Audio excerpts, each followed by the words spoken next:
Three friends were returning home after a quiet dinner in the countryside of Kentucky. Suddenly, a red and bright object appeared in the sky, descended before them, and blocked the road. The car, inexplicably, was taken over by an unknown force, accelerating on its own, while their eyes burned as if they were on fire. More than an hour disappeared from their memories. Mysterious marks appeared on their bodies, their watches were spinning wildly, and even the animals seemed terrified by their presence. Could they have been taken by something out of this world? The case remains one of the greatest mysteries in ufology. And would you have the courage to continue on this road? Today you will learn the story of the case of the three women, abduction in Kentucky.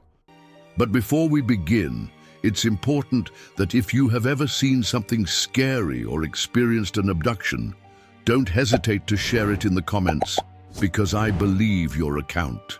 Your story could be the next to inspire others. We would be happy to hear from you. On the cold night of January 6, 1976, in the heart of Kentucky, three friends embarked on a journey they would never forget. Mona Stanford was celebrating her 36th birthday, a milestone she wanted to share with her two best friends, Louise Smith and Elaine Thomas. To celebrate, they decided to go out for dinner at a restaurant located between the towns of Stanford and Lancaster. The plan was simple and peaceful, but destiny had other plans. Louise was the one driving that night. The dinner was pleasant and full of laughter, as the trio reminisced about stories and made plans for the future. It's important to note that none of them consumed alcoholic beverages. They were far from home and wanted to ensure they would return safely. Around 11:15 p.m., they decided to end the night and hit the road, planning to get home before midnight. The atmosphere in the car was pure joy. The three sang snippets of songs playing on the radio while the lights of Highway 27 illuminated the way. When they reached Highway 78, which led to Rustonville, the atmosphere began to change. The sky was dark, without stars, and the silence of the road heightened the sense of isolation. The fun gave way to a slight discomfort. Mona looked out the window, trying to identify something on the horizon. Suddenly, she saw something unusual. "Is it a plane?" she asked hesitantly. A bright red object appeared in the sky, descending slowly. Initially, it looked like a plane on fire, but as the object approached, it became clear that it was nothing familiar. Louise slowed down the car while everyone fixed their eyes on the strange artifact. It was enormous and swayed from side to side as if it were floating. Its structure was oval, with red and yellow lights pulsating around it. At the top, a small dome shone intensely. "My God, what is that?" whispered Elaine, grabbing Mona's arm. The craft descended slowly, blocking both sides of the road ahead of them. Fear grew as Louise kept the car stopped, trying to decide what to do. But within seconds, the object made an abrupt move and disappeared to the left, leaving them speechless. After a few seconds of absolute silence, Louise put the car in gear and continued driving, trying to regain composure. "It's gone," she said, almost as if trying to convince herself. Mona and Elaine agreed, but the relief was brief. Just a few kilometers ahead, an intense blue light invaded the car through the rear window. At first, they thought it was a police car. However, the intensity of the light and the absolute silence didn't make sense. "It's him again!" shouted Mona as panic took over the car. Suddenly, something unimaginable happened.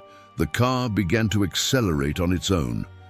Louise pressed the brake and tried to pull the steering wheel, but nothing responded.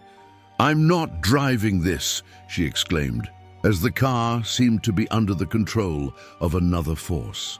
All their eyes started to burn, as if exposed to something corrosive. On the dashboard, the ignition light was flashing, indicating that the engine was off, but the vehicle continued at high speed. The feeling of helplessness was overwhelming. "What's happening?" pleaded Elaine, as Mona held her hands, trying. to calm her down. Suddenly, the road transformed. They passed through an illuminated stretch as if they had entered another dimension. Minutes later, the car stopped abruptly. They were back on Highway 78, but 12 kilometers ahead of where it all had started. Louise looked at the clock on the dashboard. It was 1:25 a.m. More than an hour had passed, but to them it felt like only minutes. The silence in the car was overwhelming as they tried to process what had happened. Arriving at Louise's house, a simple trailer on the outskirts of Rustomville, the three friends quickly entered. Inside, they noticed something even more disturbing. All of them had red marks on the back of their necks like burns. Their eyes remained irritated and sensitive. Louise noticed that her wristwatch hands were spinning wildly, as if possessed. When she tried to wash her face in the bathroom, the water caused unbearable pain on her skin. Desperate, they decided, to seek help from Lowell Lee, a known neighbor. Lowell listened to their account attentively and suggested they draw what they had seen. The three grabbed paper and pencils and, although they drew separately, their sketches were incredibly similar. An oval object with lights around it and a dome on top. Lowell suggested they call the police, but the authorities' skepticism was evident. Even so, the story began to spread. In the following days, the problems intensified. Mona was diagnosed with severe conjunctivitis, while Louise noticed that her pet bird, previously docile, now violently agitated whenever she approached it. A few months later, the bird died. Louise's car began to exhibit inexplicable electrical failures, as if it had been affected by an unknown force. The story gained media attention, attracting the attention of ufology organizations such as MUFON, APRO, and CUFOS.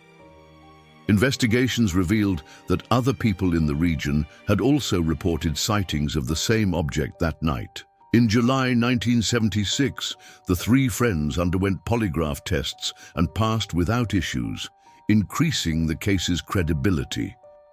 During hypnotherapy regression sessions conducted by specialists, repressed memories surfaced. They reported being taken aboard the craft, where they were subjected to medical examinations by dark and thin beings with large black eyes, a description that matches the famous Greys. They recalled sounds, touches, and a sense of helplessness while being observed by these enigmatic beings. These fragmented memories brought more questions than answers. What happened that night in Kentucky? Why were they chosen? And what were the beings seeking? The case remains one of the most intriguing in the history of ufology. For many, it is a clear example of alien abduction. For others, a mystery without a solution. But one thing is certain. That night, three ordinary women had their lives changed forever. And what if the dark sky holds more than stars? Perhaps like Mona, Louise, and Elaine, you are not alone on the road.